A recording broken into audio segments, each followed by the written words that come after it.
What's going on, everybody? It's Mitsuni Nico. Welcome back to another video. And today we're taking a look at Synthetic Man and his completely god-awful garbage review of God of War Ragnarok.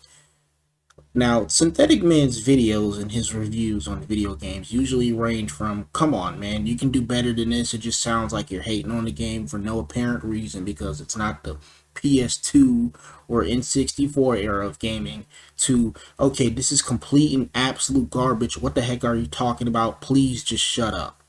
Now, this is like a mix of both of them along with just something else entirely new. Like, this is easily Synthetic Man's worst video, probably his worst review of any video game that I've ever heard him talk about. Now, Synthetic Man is known for doing stuff like this, just talking random, absolute, complete dumb nonsense about how the gaming industry or the movie industry is woke, or that they're just complete garbage and that it's not like the golden days or the golden era of gaming. AAA gaming is dead. Yada yada yada, all that other crazy stuff that a bunch of folks be saying nowadays. I mean, and sure, there's a point to be made there, but the kind of points that he comes up with just are not that good, okay? So, if you guys are down for that, you're ready for that, let's get right into this video. But I'm gonna warn you, okay, that this review is honestly something else. Like, he goes out of his way to say that this game has, like, fastest elements and stuff in it, or that one of the characters is some kind of freaking groomer, and a bunch of other just random crazy nonsense. Like, he just keeps trying to equate like real life stuff into this video game for some odd reason. But anyway, enough of me digressing. Let's get right into the video. Man, I have no idea how to review this game. On the one hand, if I'm completely honest with you, this is going to be dislike bombed into oblivion. On the other hand, if I oversell some of the game's positives, I'm gonna look like a liar, especially to anybody who watched my streams. So I pretty much lose either way, but at the end of the day, I would rather be as honest as humanly possible. It's pretty much the only policy I've stuck to since the start of my channel. So I've come to terms with the fact that this will likely be one of the most disliked videos I'll ever make in my likely short career on YouTube. The worst thing a video game can be is boring. And Ragnarok is one of the most boring games I've ever played. Half of this game is either watching a cutscene, walking in a straight line, or engaging in one of the game's many hidden loading screens, whether that be rowing a boat, riding a giant yak, climbing a wall, shit we've seen 1,000 times, and it gets old. This game does not respect your time. And I already know, just based off of these criticisms, you already think I hate this game and have no credibility left, or maybe you thought that a long time ago. But I promise you that I am absolutely trying to make my review of this game as fair as possible, despite the fact I despise all of the movie games that Sony's been making for like a decade at this point. The only people who have ever thought that you had any kind of credibility, Synthetic Man, are your god-awful White Knight fans who were, by the way, in my community post defending this god-awful video of yours and your god-awful channel. But no, what you just said right here at the beginning isn't making me think that you hate this game. Nah, I just think that you have an extreme dislike for it after saying all that. But the rest of this video, oh yeah, definitely for sure. I think that you secretly hate this game and you just don't want to admit it. I mean, because you go out of your way to say that this game isn't bad and that there's actually some decent elements to it, and yet 99% of this video is you sitting over here either nitpicking or just coming up with absolutely ridiculous takes talking about how some characters are Mary Sue's, or that this game is woke, or that they butchered Kratos, turned him into a man-child, a bunch of all this other stuff, how it doesn't respect males. It's just like absolutely ridiculous takes that only someone like you, or I don't know, I guess maybe the Critical Drinker could come up with. I mean, but even then, I watch his content, and even I don't think he would come up with something this ridiculous. Like, Jesus Lord, dude. They definitely have a lot of good aspects to them, and this game is no exception. So let's just start off with the best part of the game, that being obviously the combat. Now, I remember back when God of War 2018 came out that it was pretty controversial, this change in direction. The biggest change obviously being the over-the-shoulder camera. which is still annoying even in this game, honestly, but you do get used to it eventually, and I would personally recommend you turn up the sensitivity on the camera so you can turn around faster, especially since this game has very generous auto-aim. As for the main combat mechanics themselves, I'd say they're pretty fun. I thought they were fun in the last game too. It does take a while to get going. For some reason, they pulled a Metroid with this game, and Kratos just mysteriously has lost almost all of his abilities and gear from the last game. And so the game kind of feels afraid to give you all of the combat mechanics until about 10 hours in, which makes those early combat encounters a bit more boring. Are you trying to act like them pulling a Metroid on God of War Ragnarok is something brand new, when literally pretty much every single action game in existence has done this? Correct me if I'm wrong, if there's a game out there where you've kept all your starting gear from the previous title before it. This has happened with Bayonetta, this has happened with Devil May Cry, this has happened with Ninja Gaiden 1, 2, 3. It happened with all of the old God of War games, so I don't know why you're acting like them pulling a Metroid and getting rid of all the armor and weapons or abilities you had from the previous game is something new. This has literally happened to you at the start of every single God of War after the first one. I don't know what point you were trying to bring up here, Synthetic Man. It doesn't help that I was playing on hard mode, which I'll say that for the end since I'm being positive at the moment. I say the combat ultimately feels mostly satisfying. Juggling enemies in the air is fun, just like it was in the original games. Runic attacks feel pretty powerful, and the fact that they just use a cooldown instead of some kind of magic meter is honestly more fun to me personally, because then you can use them pretty much every encounter and don't have to rely on magic chests. Kratos also just has a pretty wide range of actions that you can do. On top of having light and heavy attacks and runic attacks, you can throw Leviathan axe, you can use the blades to grab people and pull them to you, or pull yourself to them. You can buff the blades and axe with the corresponding element. There's also a meter you can build up by hitting enemies without getting hit yourself that once it's full allows you to buff one of your weapons and make all their attacks like twice as powerful, which really feels satisfying and rewarding. Obviously, there's also blocking, dodging, parrying. Now, I will say the parry feels pretty weak until your starting shield gets repaired, and then you actually get invincibility frames on the riposts. But before that point, I was very disappointed in the parry. Against many bosses you actually have to parry them multiple times in the same combo just to stop the onslaught, which was honestly infuriating. But I promise I would stay positive. So, you also have a partner character. In the first game, Atreus would shoot arrows on command. I think he also had a runic summon, but I don't quite remember. That's not the only thing you don't remember, Synthetic Man, as we're going to see throughout the rest of this crappy video of yours, because you couldn't even remember that a certain character was the real Valkyrie Queen, but had her power sealed away, which is why you called her darn Mary Sue, and for being nearly as strong as Kratos. So in this game, it's not too much different, except now, your partner is really good at putting 1 or 2 debuffs on an enemy that amplifies your other attacks and debuffs, and it kind of goes without saying, but from here on, I'm going to be getting into spoiler territory for various aspects of the game. I'm probably going to talk about them for the rest of the video, so this is your last chance to leave. So eventually you get a third weapon, a spear that can generate infinite copies of itself, and you can detonate those spears on triangle. I actually really enjoyed this weapon. Now when you first get it, it doesn't have any abilities, so it kind of feels like shit, which completely ruined the moment, but after you pump some XP into it, it's actually probably my favorite weapon in the game. Much like God of War Goes to Sparta, playing as a Spartan with a spear and shield just feels right. And the spears that you can detonate enemies actually juggle them further into the air, and all of the spear's attacks do stun damage, a significant amount of stun damage compared to the blades and the axe. So the DPS for this thing is probably the highest in the game, or at least kind of feels that way. And the runic attacks I got were pretty powerful as well. So yeah, actually great concept. One of the few ult weapons in the series that actually feels satisfying. The last positive I'll mention are the boss fights, which given this game is 25 hours long, not doing any side content, there's actually a lot of bosses, especially compared to the previous one. I'd say all of the main bosses were at least somewhat fun, with the first Thor fight at the beginning and the Heimdall fight about 3/4 of the way through the game probably being my favorites. The Heimdall fight is the only one in the game that required me to think outside the box and actually play differently, so I definitely compliment the devs for that. And all in all, it's a solid selection outside of one specific extremely cringy moment in the game. Just remember this boss fight on screen here for later when people keep talking about how mature God of War is now. The main bosses, on the other hand, are a mixed bag. Some of them are pretty great. Some of them, like the Hateful, are just fucking annoying to fight, have random unblockable moves that make no sense. The fucking God of War can't block a random fire skeleton's axe swing. My immersion is destroyed. And the first Berserker fight, which is mandatory by the way, has way too much fucking health. Oh yeah, and I was bumped down to normal at this point too. When I finally managed to beat him, I think it took me 3 straight minutes of dodging and countering the same 4 attacks over and over again to actually whittle down his health bar. It doesn't help that filling the stun meter doesn't give you a free execution type of attack on him. It just opens him up to damage for a few seconds. At least the other Berserkers are end-game optional bosses that you can come back and fight when you have better gear. They intentionally designed this first one to take this long to kill with only 4 fucking attacks. The first Berserker boss fight in God of War Ragnarok is not mandatory, and somebody even pointed this out to you in the comment section of your video, and then you went, oh, I didn't know that, sorry. Like, they literally pointed this out to you, that all you had to do was walk past the hallway that leads to this boss fight, and then that was fucking it. But no, it's like you can't use 2 goddamn brain cells and put them together to actually make them function right, man. Oh my god. But despite my issues with a few bosses in particular, I'd say overall I had fun with the combat when I actually was allowed to fight enemies. Now, of course, I do think the combat does have some flaws, just like everything has flaws, so I'll just bring up the few that I think are significant enough to drag down the experience. The first issue I'll get into is the enemy variety, as this was something the developers actually praised about this game, and it feels completely unearned because guess what? They reused almost every enemy type from the first game. I mean, exact same animations and attacks, same executions too, and oh, I could talk about the executions and how almost all of them are lacking any sort of gore, which yes, the last game also did. It just seems like modern games in general are scared of gore for one reason or another. This game is rated M, so what's the fucking problem? What are you talking about? The enemy count has been doubled in God of War Ragnarok. and they also put in the old enemies from the first game as well. Like, what the fuck? Are you serious right now, Synthetic Man? Like, they literally doubled the enemy type and then put in the old enemies from God of War 2018 as well. So apparently that's a problem because they put in the old enemies as well, along with the darn new enemies. And it's funny because you're about to go on and rant about how you don't like the new enemies that they added either.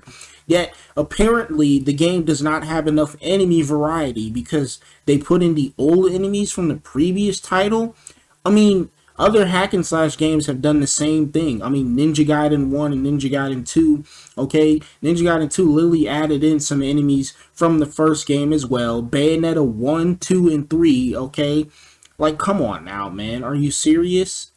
Oh my god. Apparently it's an issue now for you to add in the old enemies from your previous title because I don't know. Synthetic Man said so.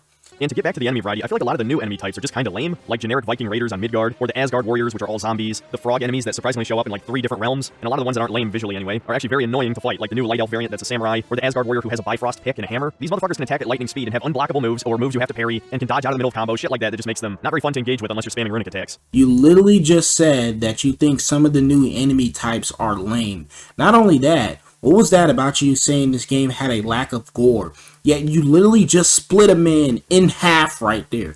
Not only that, you also cut your enemies' heads off in this game and the previous one too, as well. Like, you literally split enemies down the middle, okay? I don't care about you talking about, oh, well, they're not bleeding red blood or whatever. It's all blue or fiery. You're literally cutting their heads off and you're splitting them in half. And then you just split a Viking in half right there from the waist below. Not only that, a certain boss later on in this game who, you know, I don't know if that'll be a spoiler or not, saying that he's kind of like Hermes from Greek. You literally cut his darn leg off. Like, come on, man. But no, you want to sit here and talk about how this game has a lack of gore and stuff. I mean, like, okay, I guess it's not nowhere near as gory as the old games. But to say that it has a severe lack of it is just honestly ridiculous, man. And for my last major criticism of the combat, let's talk about hard mode somewhat briefly. As tempting as it is to talk about this in length, because I unfortunately played about 2/3 of the game on hard mode, or Give Me No Mercy, it's a waste of time because most people will never play it on hard, and trust me, it's a mistake. And not for the reason you're thinking. Most people think, oh, the enemies just do too much damage, or they have too much health. Well, I didn't find out what the real problem was until about 15 to 20 hours in, because originally I did turn down the difficulty from hard to normal, just a few hours into the game, but it turns out there's a bug where sometimes your difficulty change will not save, even after the checkpoint restarts. So I actually ended up playing the game on hard for about 8 more hours until I finally decided to check it again after dying really quickly to Nidhogg. Alright. Sometimes I wonder if, like, the difficulty is bugged or something, like I never actually left hard mode. Let me just double check. Wait, what? Wait a minute, what? Wait a minute, guys. I've been on hard mode the whole time. You're over here playing like a fucking game journalist right now, Synthetic Man. What is this background gameplay footage? And you live stream this? Literally, you later on in the video, you go to say that your chat helped you out. Yeah, I can see why, man, because you're playing like a game journalist. Like, oh my god, dude. And then you want to sit here and complain about how you don't like the new enemy types because they're annoying, they have unblockable attacks, or they attack too darn fast and it's hard for you to get a hit on them. How about you roll or move out the darn way? You're not even doing that. You're literally over here just hitting one enemy while there's 4 right on the side of you coming up to attack you. Instead of rolling out the way, you keep trying to kill the one enemy that's in front of you. Like, oh my god, this gameplay absolutely freaking sucks. No wonder you don't want to play on hard mode, because you fucking suck at the game. Unfortunately, I let chat vote on whether or not I should stay on hard, so I still ended up playing on hard all the way up until that first Berserker fight. And after a few more combat encounters, I finally figured out what hard mode really does. It gives every enemy in the game super armor. Yes, even basic enemy types. So my original recording for this combat section was actually much more negative than this, because I was very annoyed by the fact that every single enemy would either dodge out of the middle of your combo, or attack straight through the motherfucking God of War's X-swings to the chest. I just figured it was a normal gameplay mechanic that only heavy attacks and runic attacks would actually stun the enemy, because I don't think I've ever encountered a hard mode that introduces super armor. What a horrible fucking idea. This is a good way of telling me you've never played a fucking Devil May Cry game in your life then, because on the higher difficulties of Devil May Cry, pretty much every enemy gets super armor. And I love how you keep trying to make this darn point right here that, oh, well, the enemies keep going through the God of War's attacks and everything, or the God of War can't block these simple attacks and all that because yada, yada, yada. Like, you're trying to make it like Kratos is fucking invincible. Like, he's died so many times. Like, sure, he's clawed his way out of the darn hands of death plenty of times as well, but he's not invincible. I mean, even in the older games, there were attacks that you couldn't block from enemies, but I don't see you bringing that stuff up. No, of course not. That said, there was one upside to playing the game on hard and then later on normal. That being the realization that enemies have way too much health even on normal mode. What the hell were they thinking that every single enemy in the game takes at least 6 hits to kill from the motherfucking God of War? Now again, once you have runic attacks and all these different weapon buffs and things, that isn't really the case anymore. In fact, by the end of the game, I was pretty much just swapping between my 3 weapons, spamming the light and heavy runic attacks, and everything was dead. So the combat was still fun. This is not me, like, counteracting my previous statements. I still think the combat is good. I just think the enemies have too much fucking health. Okay, that's all fine and dandy that you still think the combat is good, but for you to sit here and act like the only issue you have with it is that the enemies have too much health is absolutely ridiculous when you literally just listed all these darn points off of what you dislike about the enemies in the combat. About how, oh, well, then they added the old enemies into the new game, and that's an issue, or the new enemies are annoying, and they got super armor, you know, and all this other darn stuff, or their attacks are too unblockable, or they attack too fast. Like, that's not the only point you made, was that they have too much health. Like, come on, man, you're literally contradicting yourself. I think in a full-blown RPG, which I wouldn't consider this one, it is an action game with light RPG mechanics, but a full-blown RPG like Dragon's Dogma, which I actually played a little bit of directly after I finished this game on stream. In the early game, enemies do feel like they have too much health because your attack is too low, but that's built into the game's systems, so that once you're level 50 and have better gear, you can kill all those pussy-ass enemies in one hit. There isn't really an equivalent in God of War. There's only one time during the game's story where they purposely throw enemies with less health at you to make you feel powerful, and that was one of my favorite encounters in the game.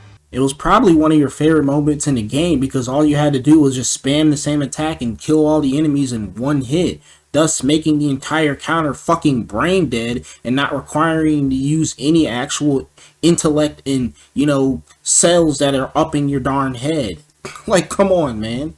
And yet you want to sit here and act like Sony make all these darn boring, baby brain dead movie games, and yet you literally want encounters like this where you can just throw easily dispatchable enemies at you. Sure, you're talking about at the end game where, oh, well, they can just bring back, you know, the enemies from the beginning and stuff if they want to do that. But, like, since you're at the end game, you can all just kill them in one darn hit. Like, you're literally just asking for brain dead encounters. I get it, you know. You don't want to be facing the same enemies from the beginning of the game and they don't take one hit to darn kill because they're literally supposed to be level 1 enemies or whatever. These stats attached to armor seem to have a very minor influence on your overall stats. Someone actually did testing for the original game and found this out, and it seems like they haven't changed anything.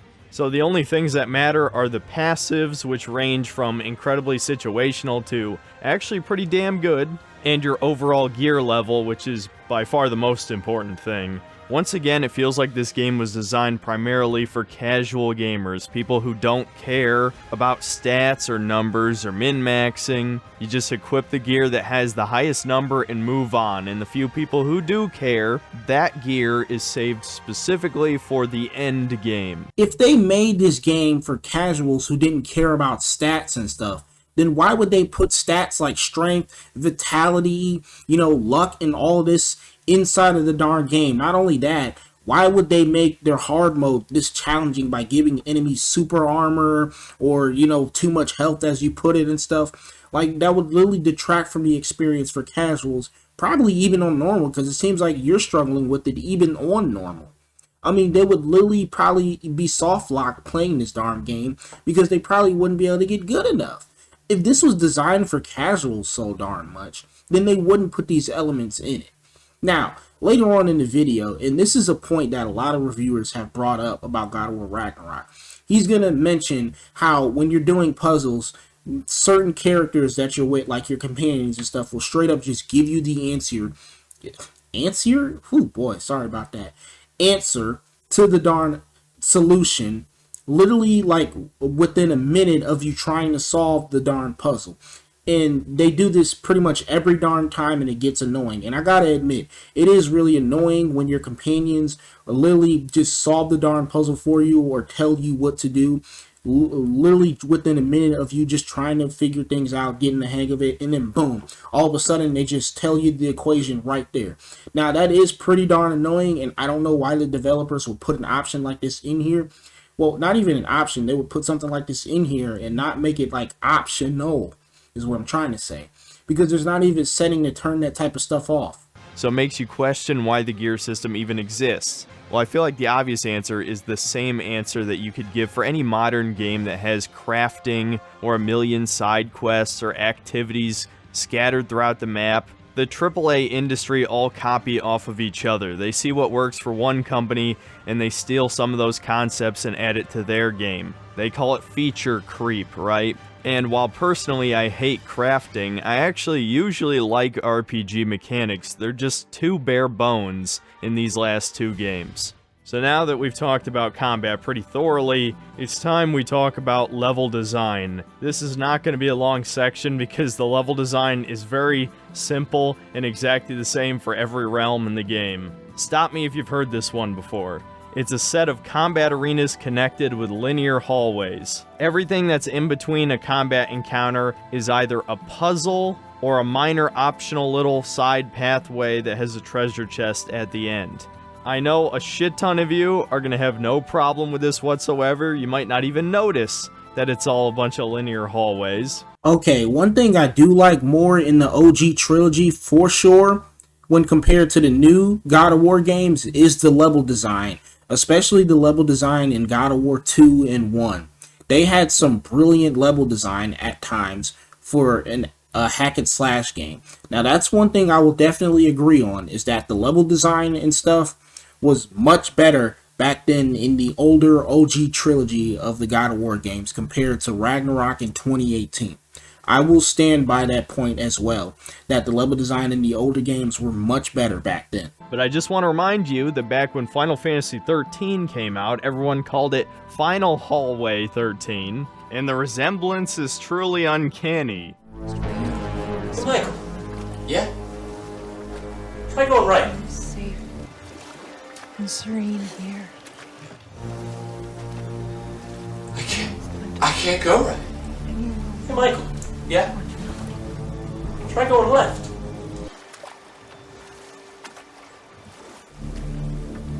I can't go left. Hey, Michael. Yeah? Try to play the game. We nearly took each other's heads off. But he's so... I thought I was playing the game, John. But I've been using the wrong controller the whole time. This is like video game donkey levels of out of context gameplay. He really just tried to prove his point by showing a flashback cutscene with Kratos and his fucking wife. Are you serious right now? A flashback cutscene with his dead wife where they're not letting you really explore and you're just on an on-rail segment rowing the boat while you, well, not you, but Kratos and his darn wife sit here and talk and have a flashback moment because she's dead. Like, God of War 2018 and God of War Ragnarok, okay, have very much good amount of freedom in it for you to explore in their darn world, okay? Like, Final Fantasy 13 does not give you nearly as much freedom in exploration to go around and do things in its world as God of War 2018 and Ragnarok does, at all. Like, are you serious right now? You can travel to all 9 realms seamlessly whenever you darn want to. Go do side quests. Go fight all these darn many different bosses. Okay, solve all these darn puzzles. Look for all this hidden gear and loot. Like, Final Fantasy 13 does not give you nearly as much freedom to do all of this as God of War 2018 and Ragnarok does, okay? Like, are you serious right now? And I freaking love Final Fantasy 13 as much as people hate that darn game for some odd reason. I don't know. And now this has become increasingly common in any single-player game that doesn't feature a sandbox. Now, these last two God of War games have featured both, sort of, anyway. The mini sandboxes are just islands connected by a glorified loading screen, so it's not all that different, but at least it has the illusion of exploration, right? Which is much better than the hallways. I'm not shitting on it. If you see a treasure chest right across an invisible wall that you could just feasibly jump over, which of course you can't fucking jump in half of modern games either, which is just bizarre. Everything feels like a hallway in a circle and a hallway in a circle in this game, and there's only so many ways I can complain about that before it gets tiresome. Just know that I'm not asking for another sandbox or open world. I'm just asking for a little bit more player interactivity, a little bit more actual control over the game. Player choice, right? I know it's a bit of a meme term, but when you restrict my controls so heavily by putting invisible walls everywhere, it makes the game less fun every single time, without exception. So you admit that God of War 2018 and God of War Ragnarok have this open sandbox, semi-open worldish design where you can travel to different realms and stuff pretty much seamlessly, but then you want to sit here and act like it's all just, you know, one giant land that's hidden by a darn loading screen. Like, does the concept of the 9 Norse realms being completely different places just not exist to you in your head? Like, come on. Now, your whole point about how you're not able to jump over this clearly visible chest and get to it right over there by, you know, a bunch of just rubble and stuff blocking your path because for some reason you can't jump or just simply walk over there behind this darn invisible wall in God of War Ragnarok is actually a very good point.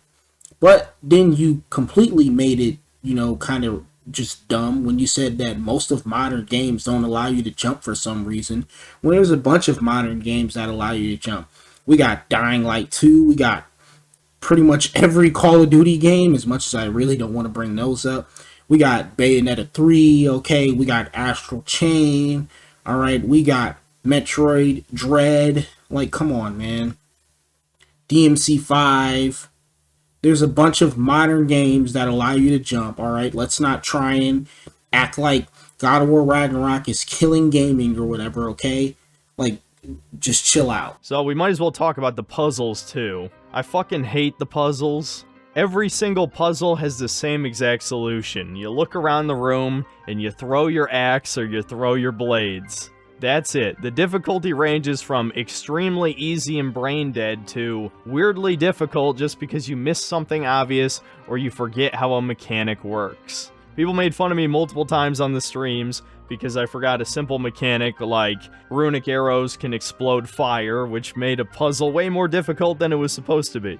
But the puzzles just feel completely pointless and like padding because they feel less like puzzles and more like a game of I Spy. There's almost no actual thinking involved. And look, I know in the original God of War games it wasn't that much different. Just replace I Spy with block puzzles and you have essentially the same thing, right? But there were way too many puzzles in this game. Yes, some were just optional Norn chests. But do you really think I'm going to ignore this loot right in front of me? No. The game is 25 hours long. Why the hell do you need this many puzzles, man? It makes no sense. Possibly the only actual truly good point that you've made so far in this darn video is about the puzzles.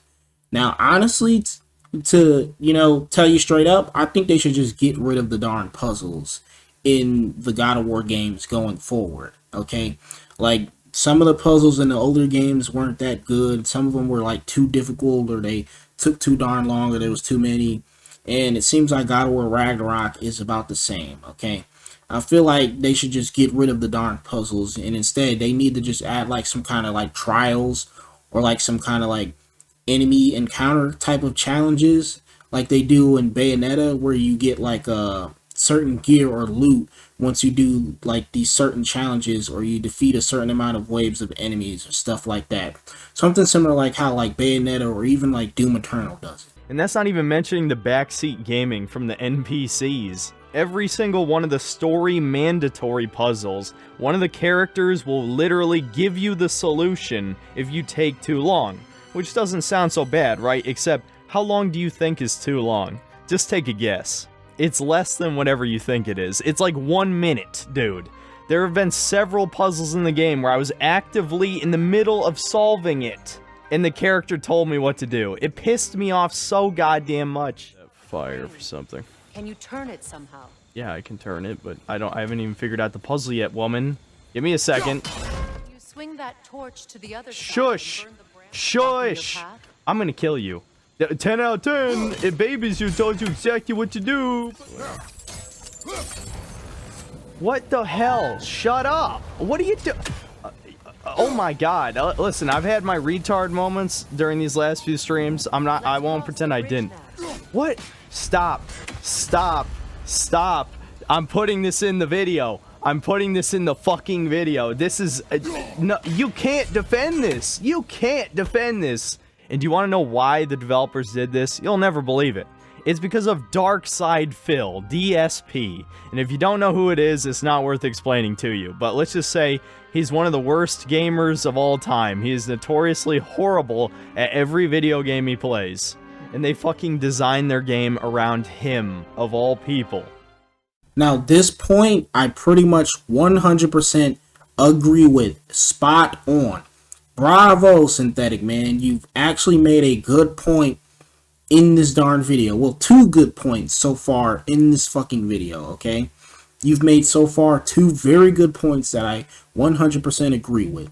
And this is what I was talking about earlier when I said that it's really dumb and really bad how your allies will just straight up give you the answer when you take too long, like literally within like a minute or so, like Synthetic Man and a bunch of other reviewers, like even Moist Critical himself said, they will just straight up give you the answer if you take too darn long. What is with me and saying the answer wrong?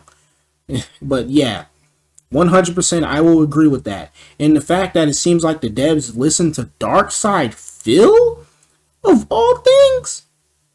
Are you serious right now? They listen to Dark Side Phil, or like took advice from like how he plays games and implemented a feature to help him out? Yeah, that's gonna be a very big L right there for Santa Monica Studios. Like, seriously, that's like a very big L. So now it's finally time to get to the story. As you can probably tell by how much is left of the video, I had a lot to say, and most of it is not positive. As hard as I tried up until this point to be as fair as I possibly could to this game. Most? All. Try almost all, okay?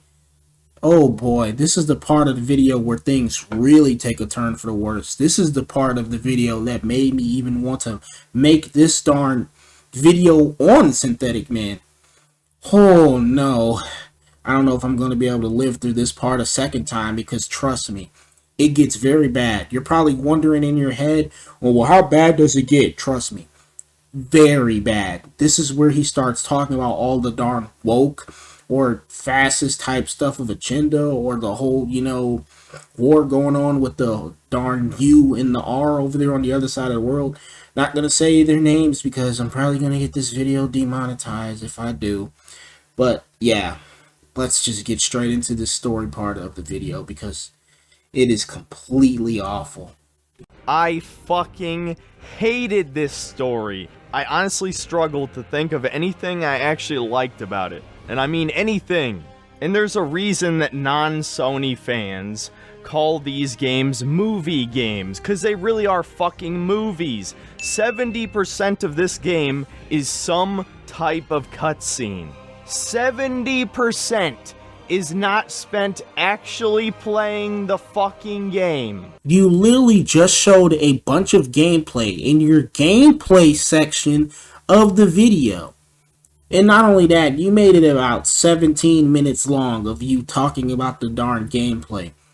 What is that supposed to be, like 70 to 80% of this darn video where you're trying to, like, you know, make a point here that, oh, well, I put like, you know, 70 to 80% of gameplay section talking in my darn video, because in the actual game, you know, 70 to 80% of the game is just cutscenes. I don't even know.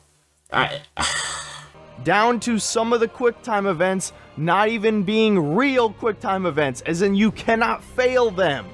Okay, you don't want me to hit the prompt, right?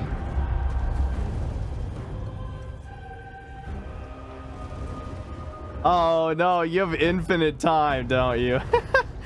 Yeah, oh my god. 10 out of 10, 11 out of 10, 12 out of 10. Every game Sony makes is a fucking masterpiece. Alright, Synthetic Man, you got another one over me. That's a actually really good point right there, too. How some of the darn QuickTime events in the cutscenes aren't even real QuickTime events that you can fail, like how it was in the older games. Now, that right there is actually really dumb as well. Why did they implement something like this where you can't fail the QuickTime events? It literally just looks so ridiculous and goofy. And yeah, I'd even call it immersion breaking. How you can't even fail the QuickTime events. Like, what the heck? You're literally just standing there and it's waiting for you to press the darn square button. That is so darn dumb. Now, honestly, I never thought God of War Ragnarok was a masterpiece in the first darn place. I thought it was a pretty good game, like, you know, like an 8.5 to maybe even a 9. Now, honestly, after seeing, you know, some stuff like this too, though, yeah, I'm bumping down just a little bit less, but that does not mean it ain't a good game still. Sure, it got some dumb moments and stuff like this in it, but that does not mean that the whole entire experience is completely unenjoyable. Normally, I would never spend over half a video talking about the story, but when over half the game is the story, I fear I have no choice. So here we go, the complete story breakdown of God of War Ragnarok. So Ragnarok is a direct sequel to the last one, to no surprise, but there has been a time skip. I think it's an undefined amount of time, so I'll just assume it's 4 years. Atreus has hit puberty, and no, that's not a specific plot point, but it might as well be. It doesn't even matter, because despite literally being given a waifu, he doesn't show any sexual interest in her whatsoever. I'm sorry, what, Synthetic Man? Hold on. How old is Atreus supposed to be? He's supposed to be like a teenager? Okay, yeah, so, what the fuck? Why did you bring up a point like this, talking about how Atreus has a waifu, but he doesn't show any sexual implications towards her? The dude is a teenager. Why are you worried about that? That is very fucking concerning, dude. Like, that's weird. Why did you bring this up? What relevance did it have to this darn video? It turns out in the time between games, Atreus and Kratos have literally just been hiding in their house, waiting for the world to end. I wish I was fucking joking. But yes, despite an apocalyptic winter coming to Midgard, the heroes do nothing. It turns out that Freya has been trying to kill Kratos for the last 4 years, but despite knowing exactly where he lives, she somehow has failed every time. Despite the game trying to tell us that Freya is totally a threat, guys, she's a super badass, she could probably even take Kratos. Okay, so either you actually didn't play the game and you're just looking at cutscenes and stuff, or watching somebody do a gameplay, you know, walkthrough, and then you're just not paying attention enough to the darn walkthrough to even understand the story, or even just miss basic fucking cues. Because the reason why she couldn't get to Kratos and Atreus, despite knowing where they lived for the past 3 darn years during Fimbulwinter, is because they had magical barrier chimes set up that prevented outsiders from getting in. Like, are you serious right now? Did you actually pay attention? Well, considering everything that you say about the story later on in this video, no, it doesn't seem like it. Either that, or you just completely disregarded it because everything in your mind that has females and stuff in it is some clear woke propaganda type stuff.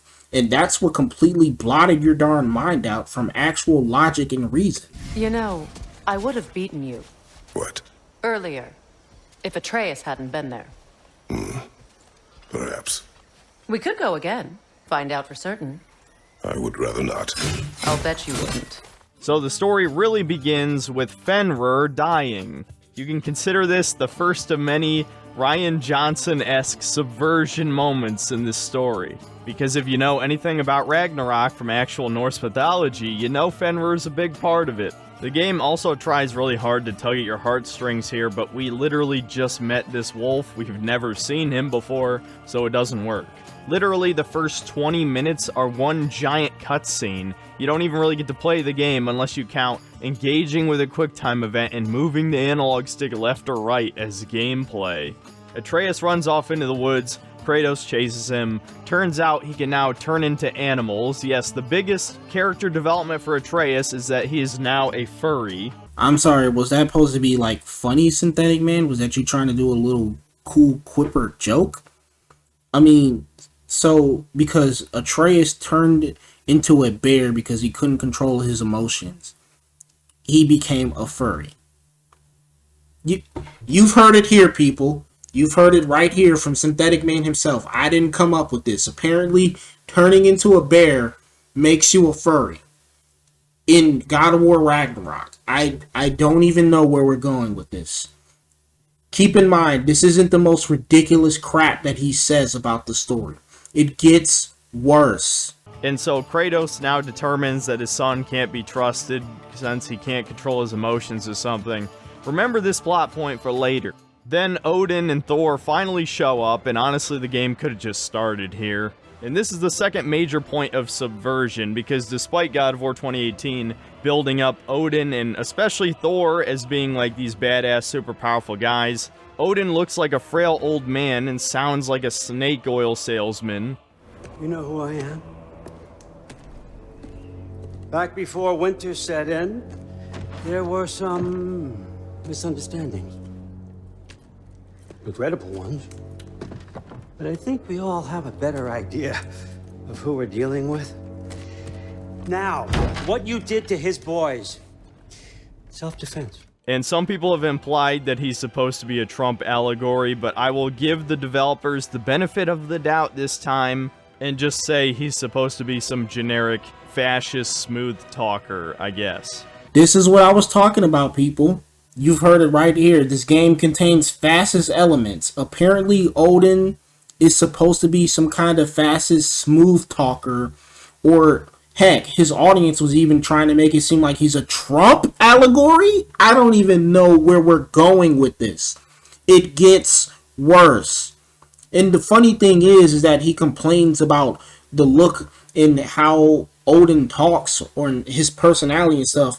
Odin is supposed to be conniving, cunning, manipulative. Okay, he's not supposed to be overbearing and menacing like Zeus.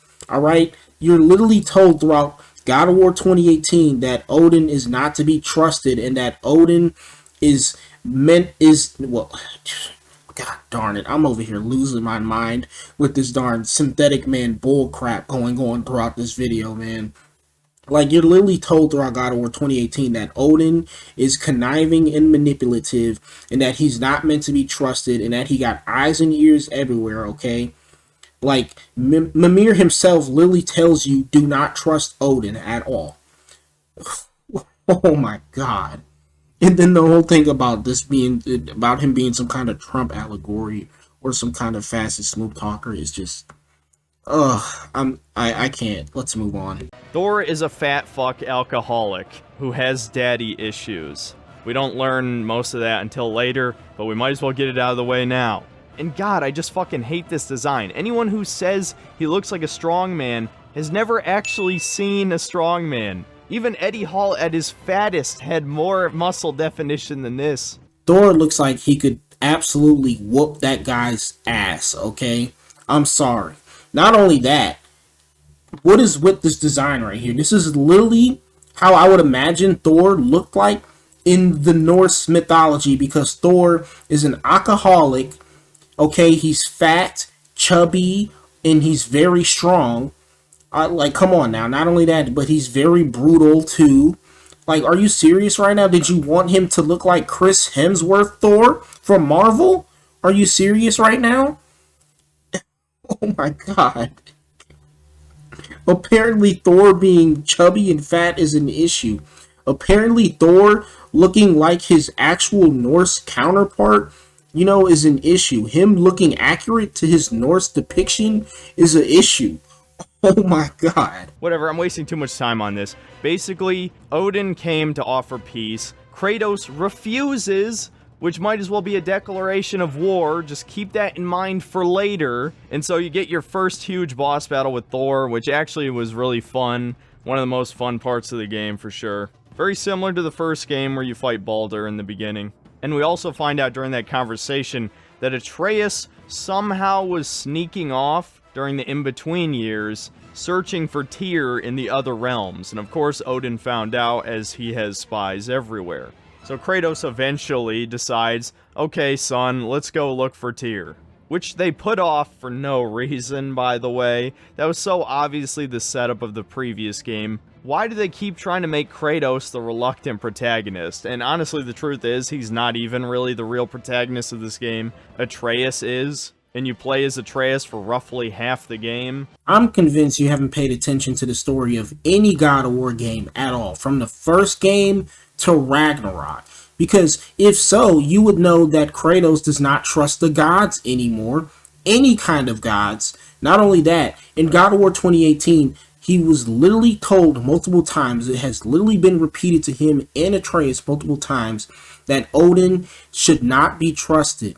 And that Odin has done all this stuff to these characters that are now with you. Okay, Odin is the reason for this. Odin is the reason why the Valkyries are the way they are. Odin is the reason Mimir was trapped on that darn tree for eternity. Like, all of this. Like, literally, Odin was not to be trusted. Odin is conniving and manipulative.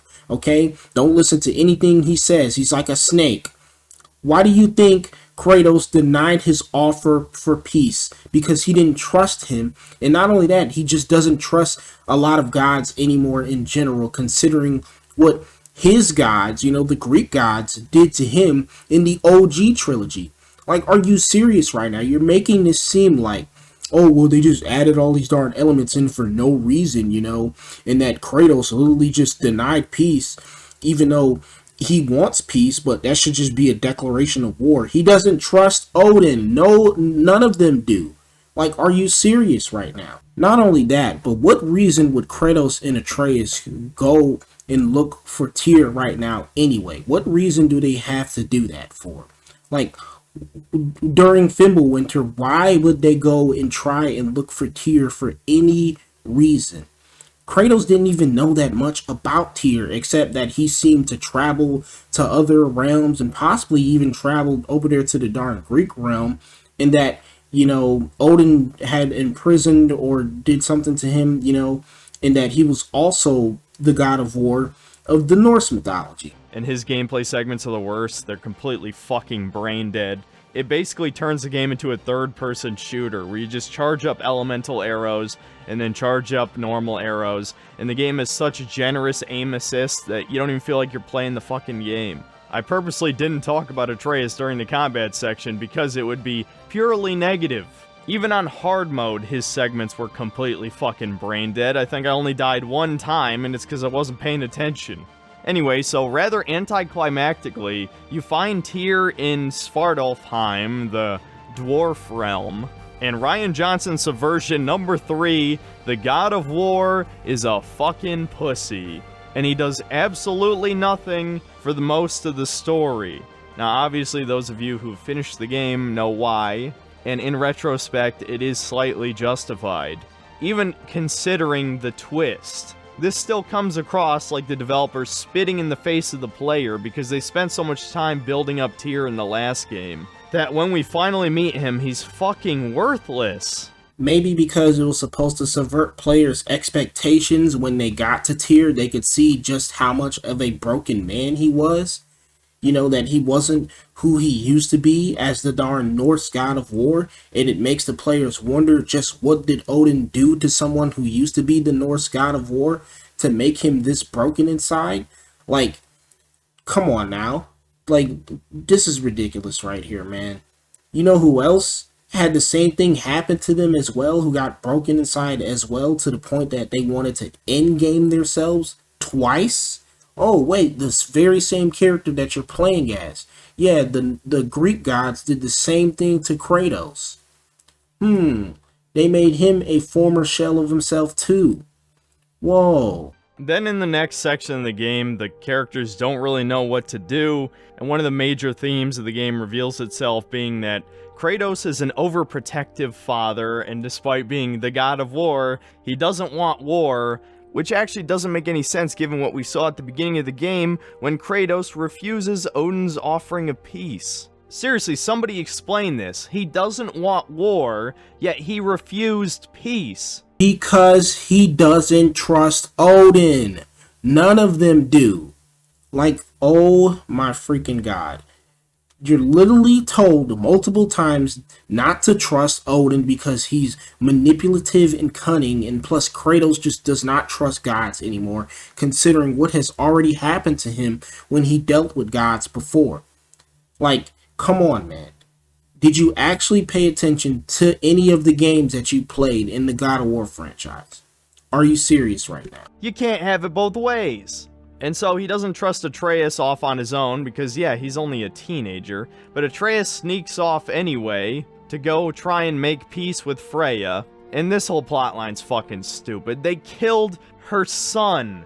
There's no fucking way Freya would ever team up with Kratos, but eventually they do convince her way later. But for now, of course, she refuses and she almost kills Atreus, and I was absolutely rooting for her at this part. Do it. Kill him. Do it. But no, she lets him go. And funny enough, I actually forgot what happened in the next couple hours of gameplay. I had to review my footage because I literally forgot why the crew then goes to Alfheim. It turns out it was to seek wisdom from Groa, the Keeper of Knowledge. And eventually, after fighting your way through the now Light Elf-dominated landscape, and guess what? The Light Elves are bad too! Everyone's a bad guy in war, who would have thought? Are the developers trying to tell me that Ukraine aren't the universal good guys who are gonna save the world and defeat those evil fascists in Russia?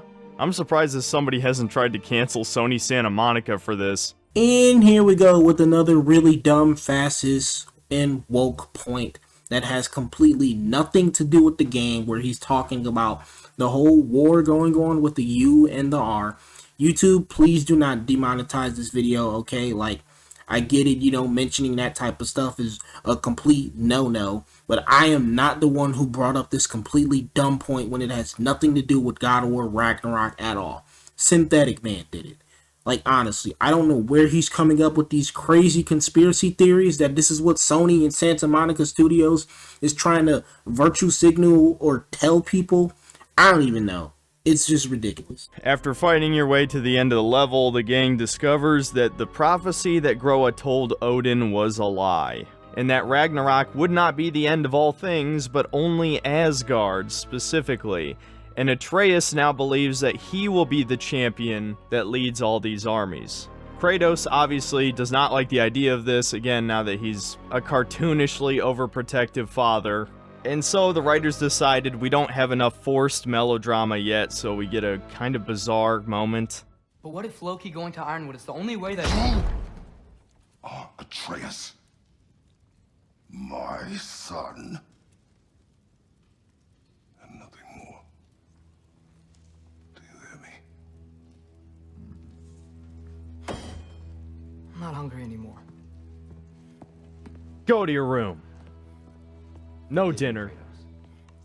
My words were chosen carelessly. They should take his bow, too. Take his bow. He's grounded.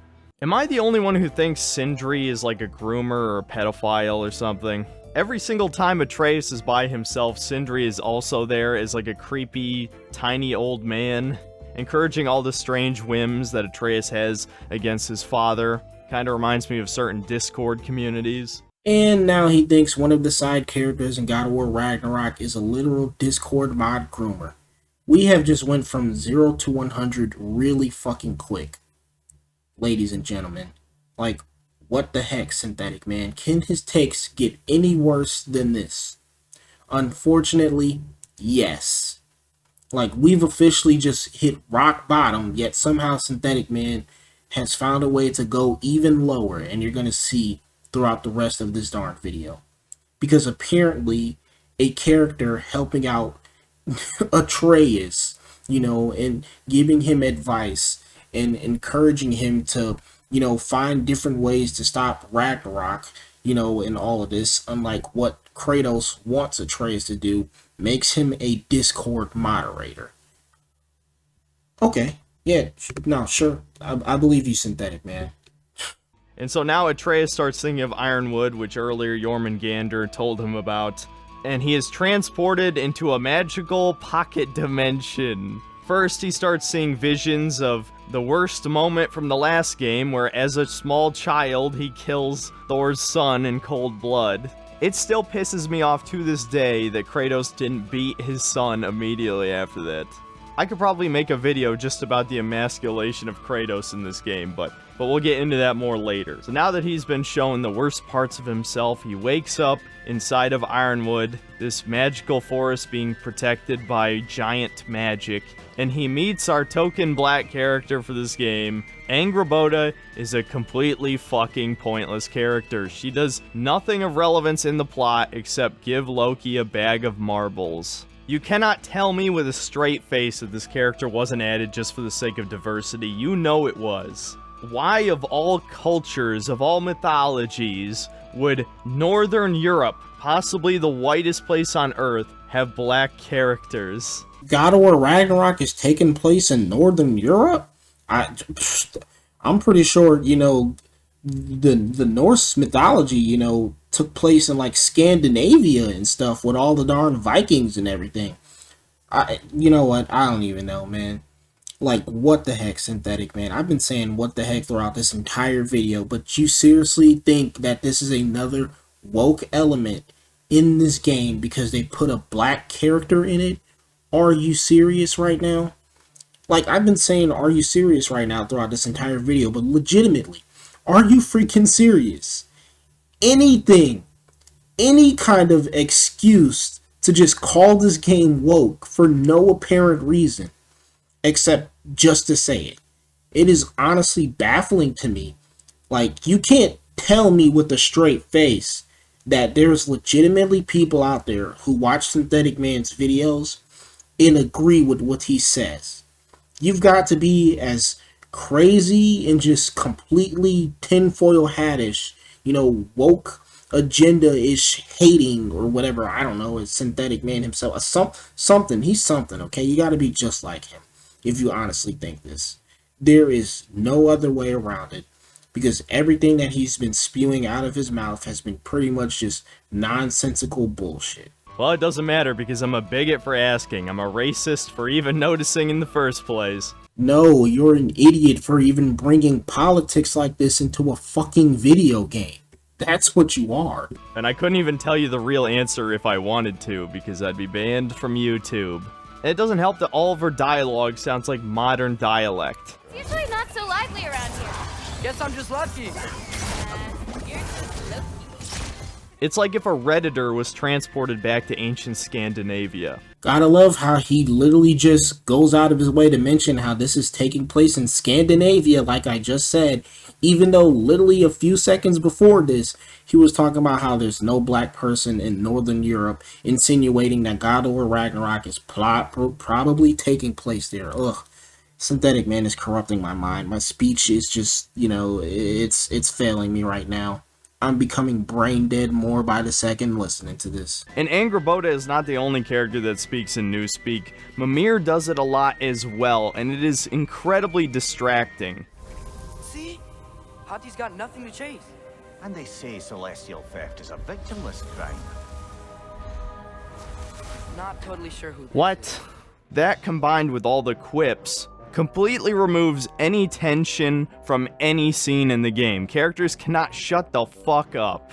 Don't just stand there. Move. I love. It's still in the way. Stop telling me what the fuck to do. She's literally getting me killed. And it doesn't help that this is the worst part of the game by far. It's 2 straight fucking hours of not just Atreus' brain-dead gameplay, but walking in a straight line, listening to a worthless character talk about things that don't matter.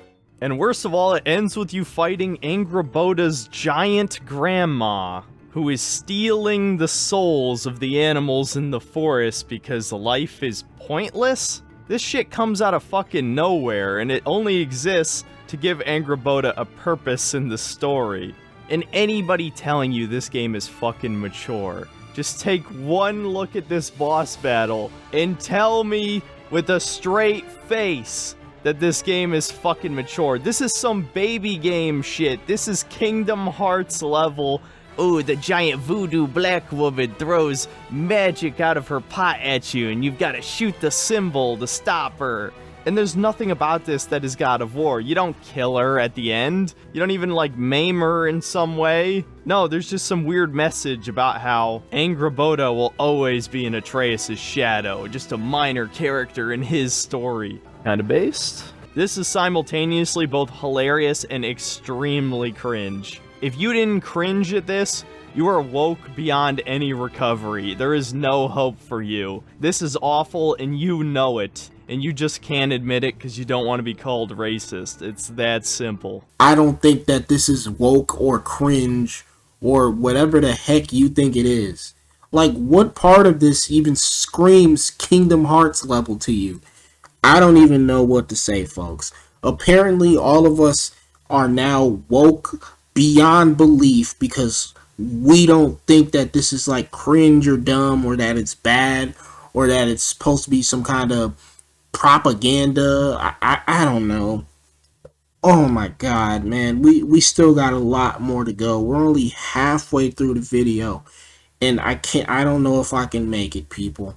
Synthetic Man, his takes just keep getting worse and worse throughout this video. I wasn't lying to you when I told you this is easily his worst video and his worst review of any game to date. And it gets even worse. No, you don't.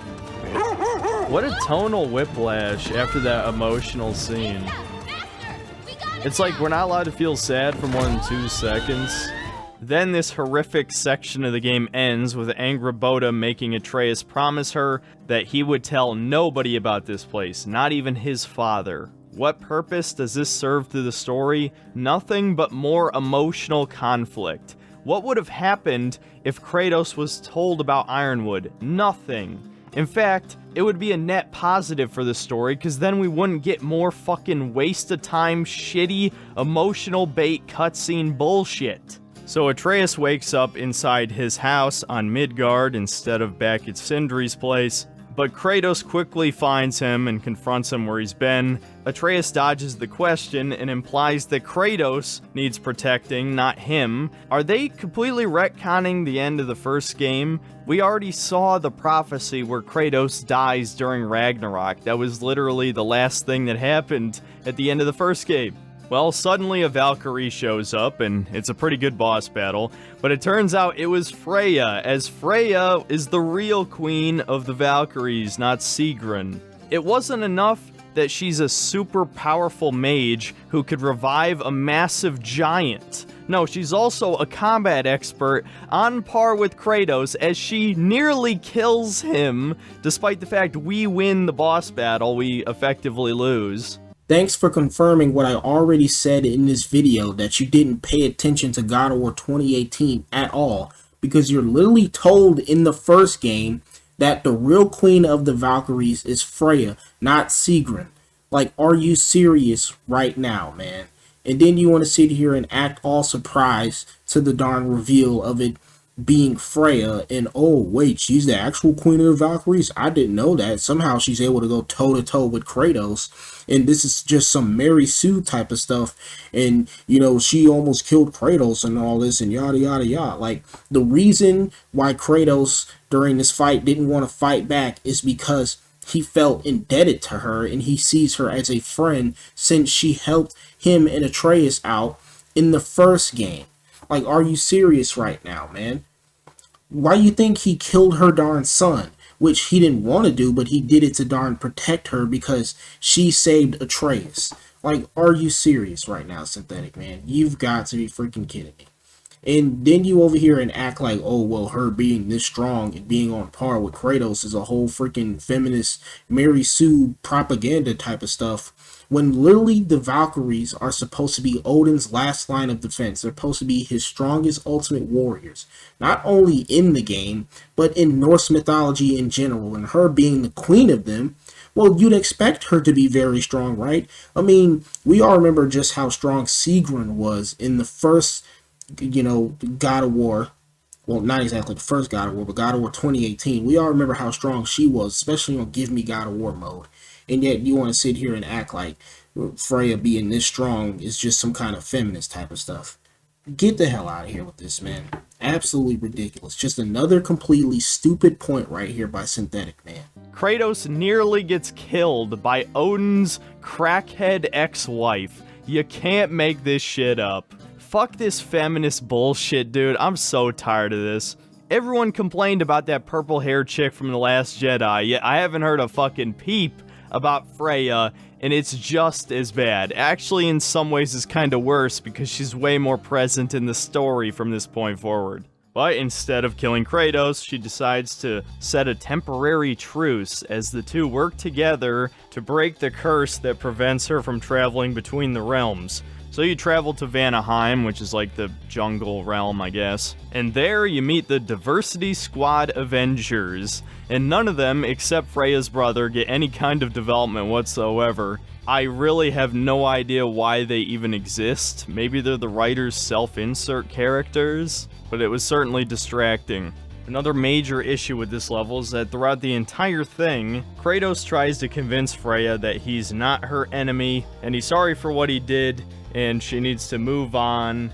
And he also tells her about his own family that he was tricked into killing. I've already explained how this would never happen, and it's pretty clear that the only reason it does happen is because the writers didn't want Kratos to kill their strong female character. But what makes it worse is that throughout the entire thing, Kratos is constantly apologizing and capitulating to everything Freya is saying, and he admits he basically wouldn't even defend himself against her if she tried to kill him again, because he couldn't bear to kill his friend.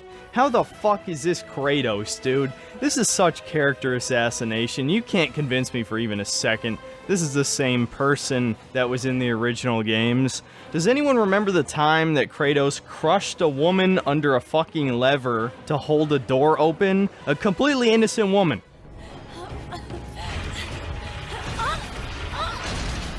Lord Kratos! Do not leave me!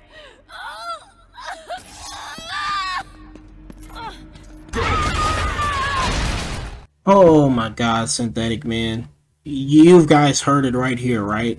Because apparently anything with females in it, in God of War Ragnarok, and them, just being strong or whatever, or I don't know, or Kratos talking to them, or apologizing for literally murdering your darn son, who was trying to kill you as well, is just some feminist woke agenda. You've got to be kidding me right now. I would expect the reason why Kratos keeps constantly apologizing to her is because he literally killed her darn child, which is something he would know very well of since he's a god himself, and he murdered his own children as well. Like, come on now, man. He literally just robbed another parent of their child, and he understands that kind of guilt and feeling. Oh my god. Not only that, you keep bringing up the old games and how Kratos used to be. Well, yeah, okay, sure. Remember when Kratos murdered an entire Greek pantheon because, they wouldn't heal his darn scars and take away his darn nightmares, and not only that, Zeus betrayed him and everything and tried to kill him and stuff? Remember all of that? Remember how much he has changed since then? Remember what he did at the end of God of War 3? Once he finally got his revenge, how he completely destroyed the entire world. It seems like Synthetic Man just want a repeat of God of War 3 or God of War 2, where Kratos literally just goes on another killing spree with the whole entire Norse pantheon and then just winds up destroying the world and doesn't learn from his mistakes. Once again, that revenge is not the answer to every darn thing. Oh my god, this is absolutely ridiculous, man. A mature, wise old man was a horrible idea in the first place. There's no way they could ever pull it off in a realistic way. So anyway, you fight your way through, you make your way to the World Tree of Roots, and Nidhogg, the guardian of Yggdrasil, shows up, and you just straight up kill her. Are there any lasting consequences of killing the guardian of the World Tree? Of course not, and I'm not going to count a side quest where you have to find her children. because it's completely optional. Now Freya is free to wander the realms in her human form, and we get a scene straight out of a soap opera when she reunites with her brother, pushing the message. Family set me on fire. How did you expect me to react? Like my brother! Like the boy that used to have my back no matter what! And who I always supported no matter how selfish his choices. I expected you to come to find me. That no matter how hurt or angry, you wouldn't abandon me.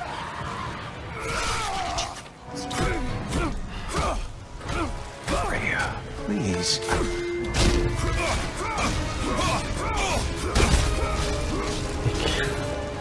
I hate every character. If it was possible to hate every character, I think I hate every character.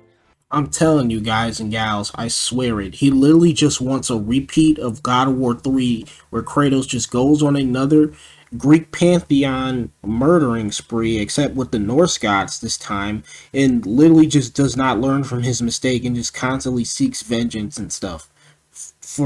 I don't know, man. I can't do it. Like, my brain is failing over here. I can't do it, man. Synthetic Man has completely broken my mind. Is this how it feels to be some kind of like brain dead fan of his? You know, you just eventually just cave into whatever he's saying and you just stop questioning it.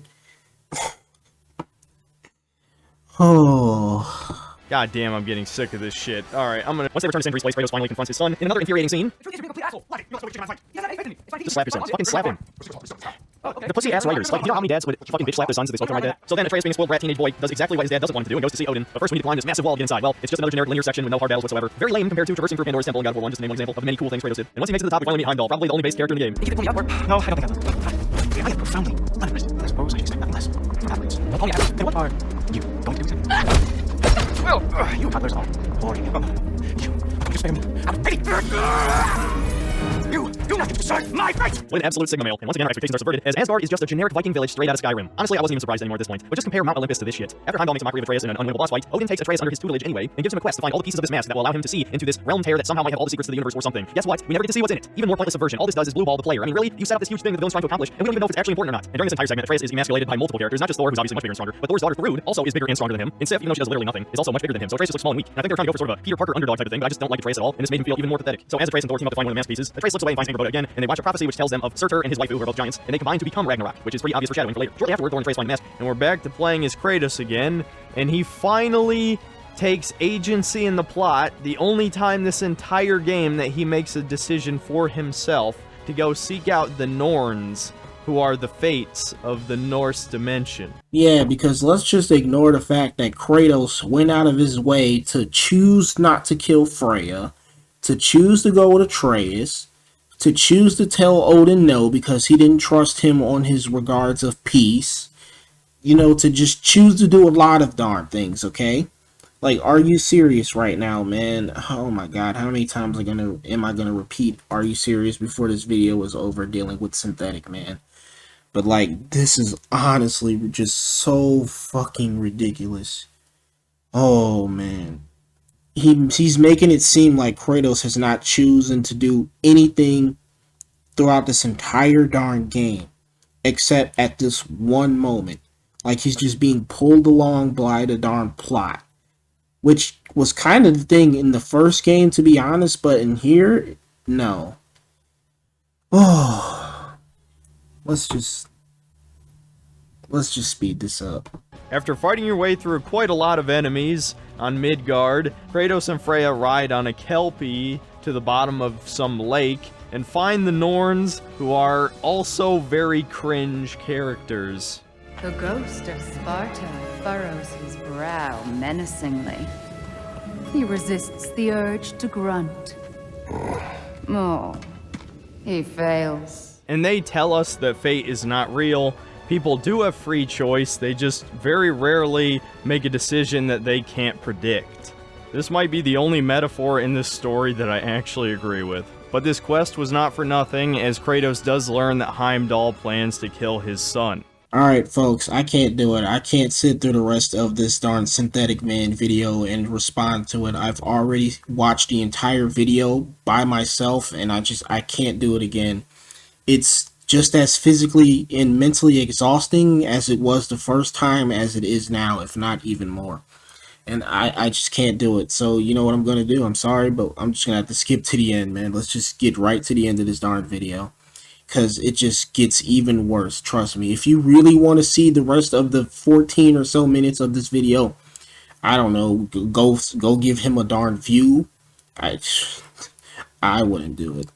But just, I'm done. Being an anti-natalist does not make you mature, it just makes you a depressed nihilist like everyone else. And this is not me acting holier than thou, I have never pretended to be mature. I know what I like. I like the super edgy shit. I like Darksiders, I like the original God of War games, I even like fucking Shadow the Hedgehog. It's a bad game, but I like how over the top it is, given it's a fucking cartoon character with guns. It's you people who are pretending that this is some super deep shit that have the issue. The Last of Us 1 actually was somewhat deep to a degree. It was a very well told story, even though it was a story we'd already heard dozens of times by now, right? This is not well handled in the least. The writing team is highly incompetent, and in no small part because Anthony Birch wrote for it. A man who is a literal Mamma Mia, and whose wife divorced him and took his Wii U, and he's done plenty of other pathetic things in his time. But if you let an actual Mamma Mia write for God of War, what the fuck is wrong with you, Sony? You are fucking dead to me. And I know I've already said that multiple times, but they are so dead to me at this point, dude.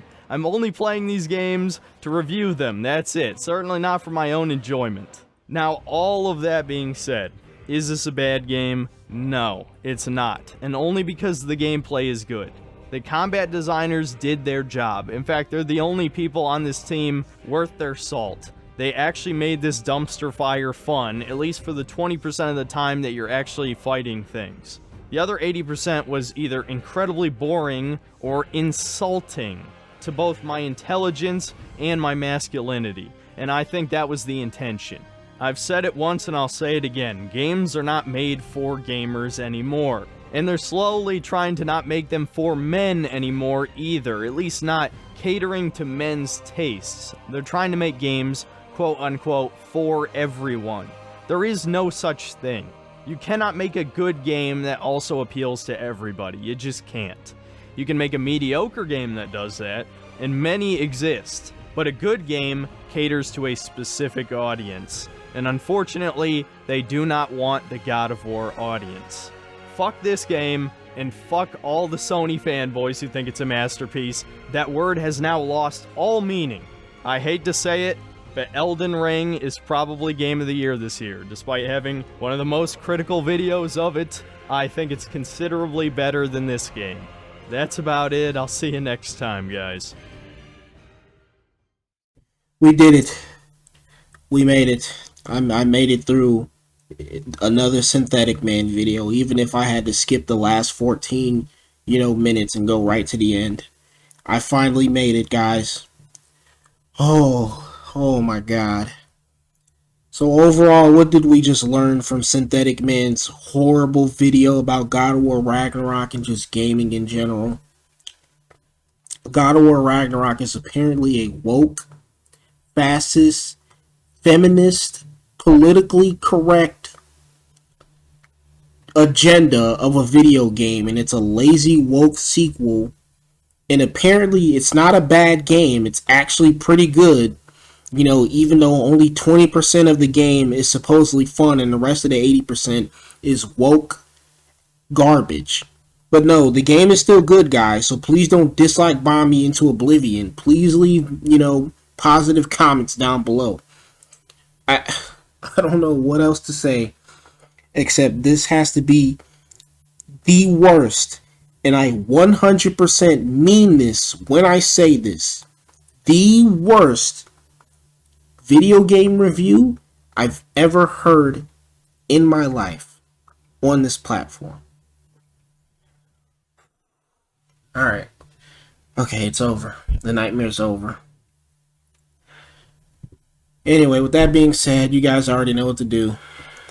Hit the like button and subscribe. Dislike this video if you absolutely dislike it and you stand with whatever Synthetic Man just came up with here. Okay? This is me, Mitsuni Nika. I'm gonna get some rest and just, I don't know, take a shot after this. I need some darn tequila in my system. and I'm out.